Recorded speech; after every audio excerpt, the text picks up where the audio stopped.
Hi there, my name's Darren Jackson and welcome to the Bow Shop. In today's episode, we're running through our setup here on the Redemption EKO. You know, as we'll run through real quick what we've done so far.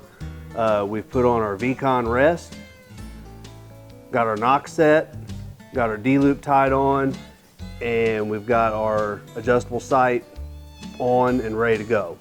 Next step in the process that we're going to show you today is we're going to learn how to get the center shot, which is the left and right, your windage on your rest.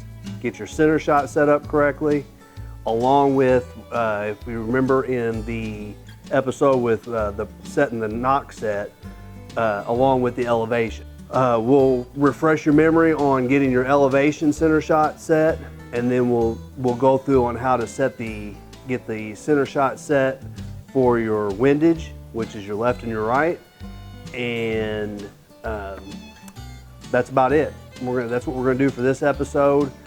Here we go. Give me just a second and I'll be right back. Okay, so the first thing we're gonna do is we're gonna get our elevation center shot taken care of. Now I've already done a video on this, okay? The video I'll pop you a link in right here if you want to go watch that whole video. It was on doing your knock set, okay? Getting your arrow level correct. We're just going to do a quick refresher on this. So when you're checking your arrow level for your up and down, your elevation, you want to line the arrow up. You want to hold the bow out in front of you. It's going to be like this at arm's length, okay? And if you hold it with a very light grip, the bow will almost level itself.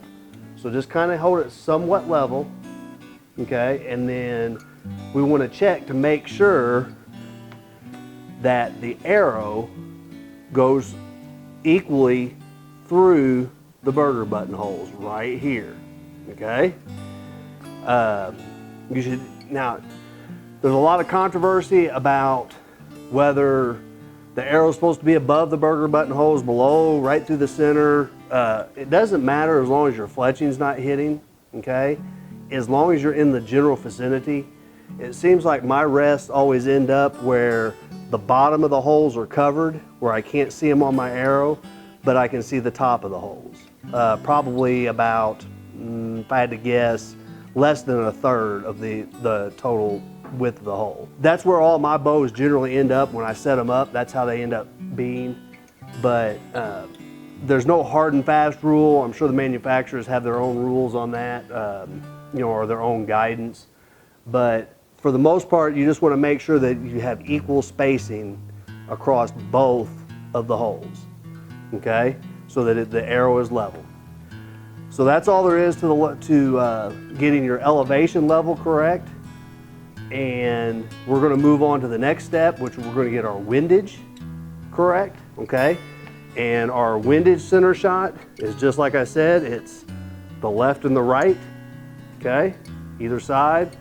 And also we're going to do something that I like to call bore sighting on the pin, on your sight pin. That's why we've already installed our sight before this point, is I can adjust the left and right using the same method. I can adjust the left and the right of my sight pin so that when I go to start practicing, I'm within 10 yards, I'm within 6 inches of being perfectly where I need to be. Most of the time I'm right on.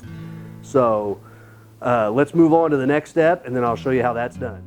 Okay, so what we're trying to do here is we're trying to get our windage elevation, our windage center shot. Our windage center shot is our left to right. So as you can see here, I've got the camera set up, and what you want to do is close one eye and put the string right down the center of the riser, right here. Okay, you can see how the center of the riser disappears behind the string.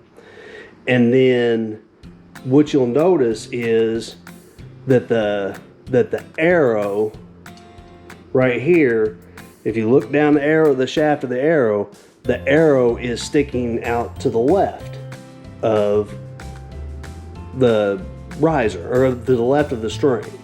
Okay, so that means that we need to adjust our windage nut right here. Okay, we got to take that and loosen it up just a little bit, okay? Just enough that we can get this to slide. And then we move it over.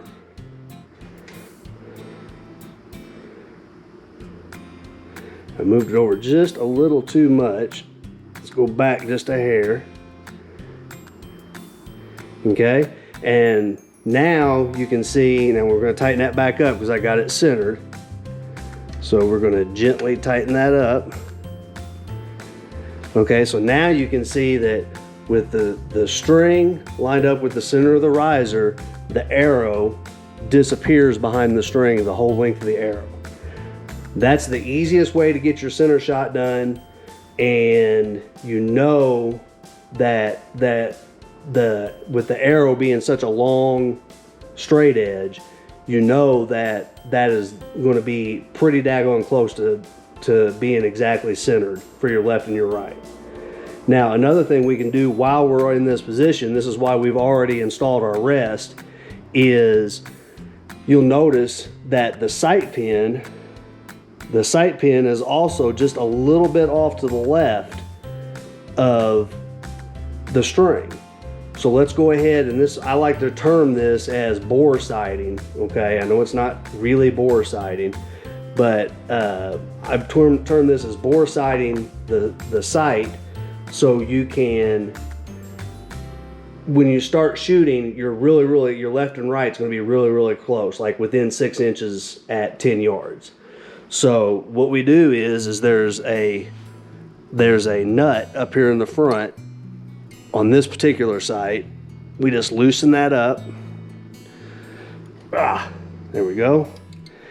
And then this has micro adjust, so I turn the dial counterclockwise or loosen, okay, and that makes it go to the right. And that's pretty daggone close right there, so we're going to call that good. And then all we do is we tighten that windage nut back up, and voila, you're ready to go. So now your sight's lined up with the string, the arrow's lined up with the string, everything's square. So that's essentially all you do to get your windage center shot. Well, there you go. That's literally how easy it is.